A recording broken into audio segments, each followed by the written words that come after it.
बिहार में एक बारात में बज रहे डीजे की लेजर लाइट से आसमान में उड़ रहा विमान क्रैश होते होते बचा। ये वारदात गुरुवार की है, जहां एक इंडिगो विमान के साथ हादसा होते होते टल गया।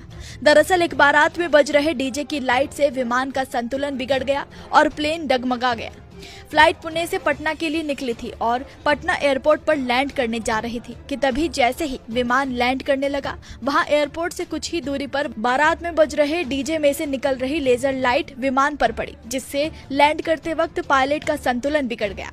पायलट ने बताया कि डीजे की लाइट ठीक उसी तरह थी जिस प्रकार की लाइट एटीसी यानी कि एयर ट्रैफिक कंट्रोल की होती है, जो कि पायलट को दिशा निर्देश देने या चेतावनी देने के लिए प्रयोग किए जाते हैं। सूत्रों से मिली जानकारी के मुताबिक विमान में 172 यात्री सवार थे। हालांकि पायलट ने काफी सूझबूझ और समझदारी से विमान को सुरक्षित लैंड करवाया।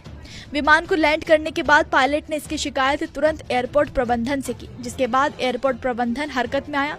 एयरपोर्ट प्रबंधन ने तुरंत एयरपोर्ट थाने को इस घटना की पूरी सूचना दी। हालांकि पुलिस जब तक हरकत में आती तब तक डीजे काफी आगे निकल चुका था। थोड़ी सी चूक होती तो बड़ा हादसा हो सकता था। उस वक्त विमान हवा में रनवे के करीब 150 से 200 फीट की ऊंचाई पर था।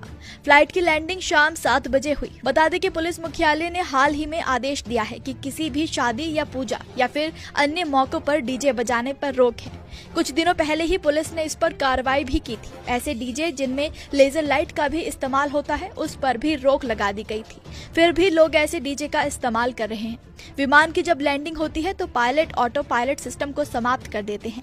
पायलट का फोकस रनवे पर होता है। लेजर लाइट की वजह से पायलट की आंख चौंधिया जाती है। इससे पायलट को रनवे देखने में मुश्किल होती है।